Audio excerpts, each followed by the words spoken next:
Hello, my friends. David Palomo here. I was on the Zoom with the mothership last week where they were showing us that wonderful spreadsheet they made so that we can calculate tuitions. And one of the starting points was to find tuition for fall 2019 as a benchmark.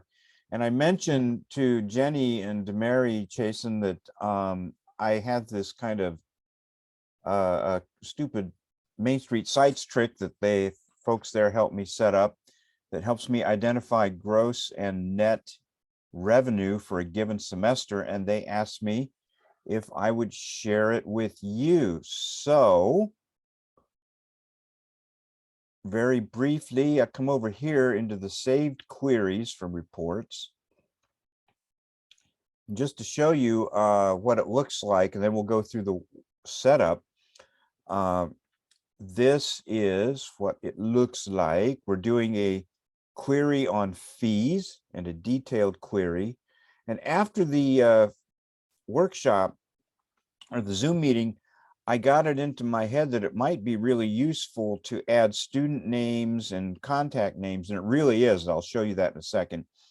But the important thing to get is to use the fee original amount and fee total amount. These two will give you the, in the case of original amount, that'll give you the gross revenue, and the fee total amount will give you the net revenue after any discounts.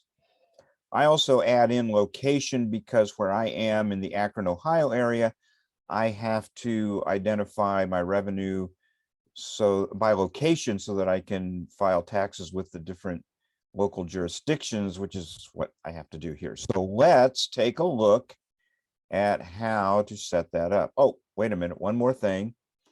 And then if you go down here to the filter part, we're going to set that up for class semester is equal to, and then you'll be able to call down any semester that you want and get your gross and net for that semester. Very handy at tax time, by the way.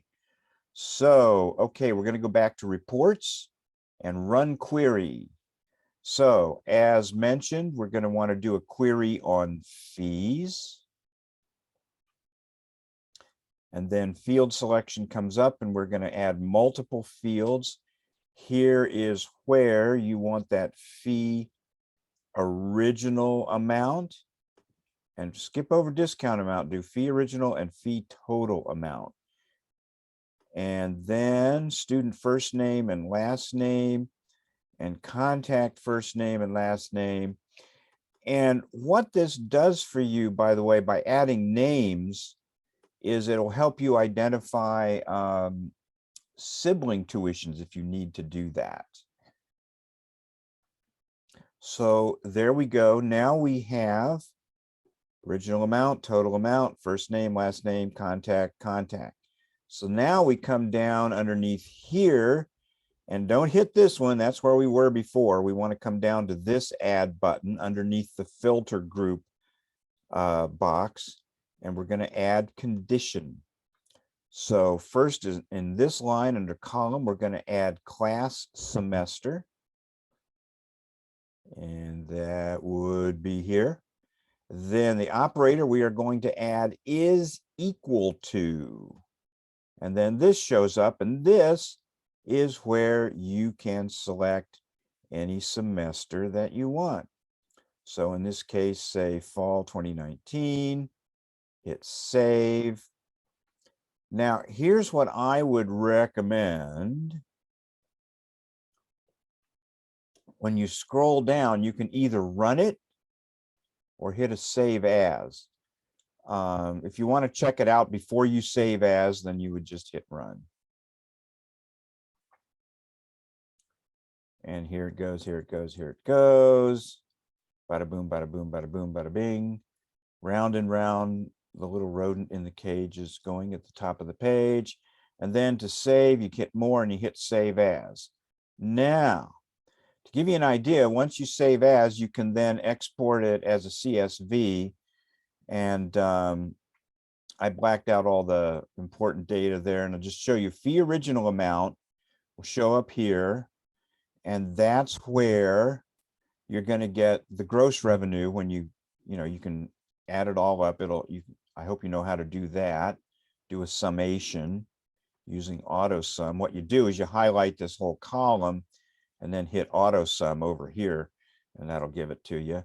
And then over here, that gives you the net revenue right here. This total amount gives you the net revenue. So you can see where there's two names here. That's usually an indication that somebody got some kind of a discount. So that you'll see the gross revenue here, and then you'll see the gross, and then what was deducted on another line. And then again, if you highlight that whole column, hit auto sum, you'll see at the bottom where you've added them all up, you will see that there's you should see that the B column is going to be less than the A column, which is to say the fee original amount column will be greater than the fee total amount column. So I hope that helps you guys. I've also put it together as a Word document with screen grabs to walk people through it if they want that. But I hope that this is helpful.